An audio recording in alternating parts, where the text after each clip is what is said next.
John?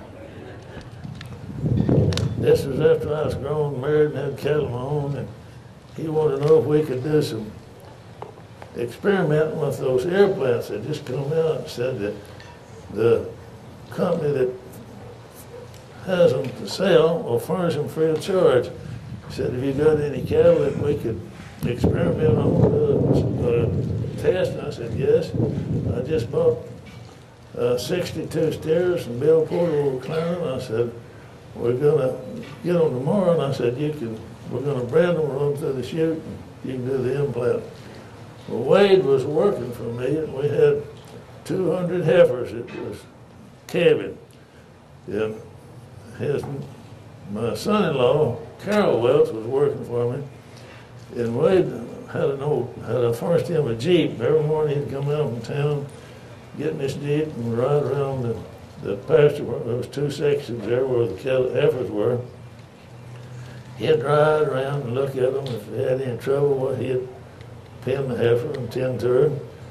But I told Carol, I said, now, I don't want Wade to come down there to the corral. Our working pens was about a mile north of the house where Wade was tending these heifers. I said, I don't want him down there. I said, I just don't want him around.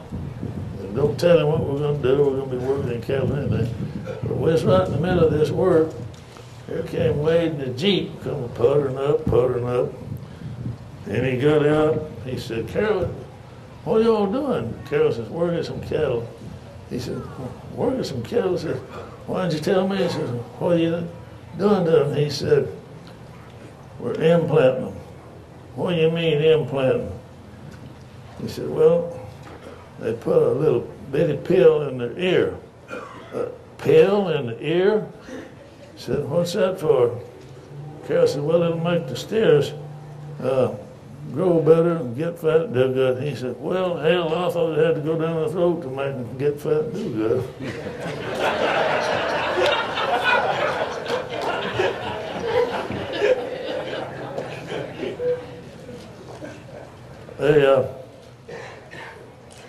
Bud Long was a good friend of mine. He worked on the JAs, and he was a real nice fellow. And he told me that he had done every bit of the cowboying that any kind he was, but he never did. He was a good cook. He ran when the JAs during the war, well, he had to run the wagon, and part of the time he had to do the cooking. But later on, when he moved up and worked for Roy McMurtry, and then he did some day work. He worked for me for a year and a half at Lower Barrel Camp, stayed in the camp.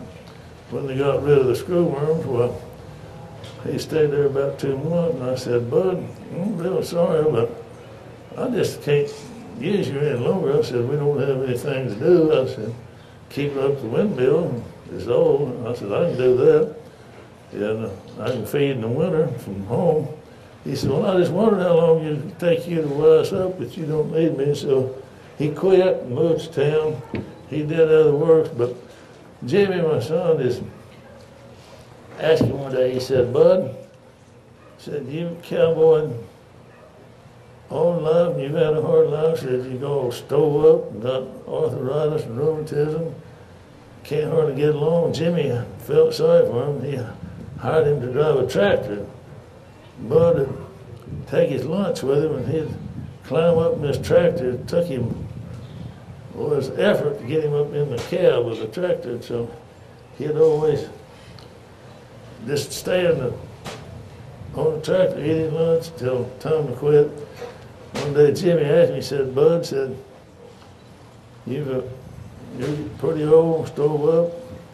If you're young, real young, wanted to start life out over, said, what would you do? Would you be a doctor, or a lawyer, or school teacher, or something like that? And Bud says, no, Jimmy, I just cowboy all over again.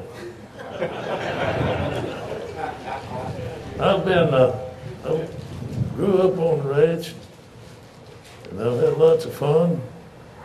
I still have lots of fun when I get a chance, but I'm getting a little old. I'm unemployed, I don't have any cattle, don't have but one old horse, and he's crippled. But I'm looking forward to a better time one of these days. Thank you very much for everything.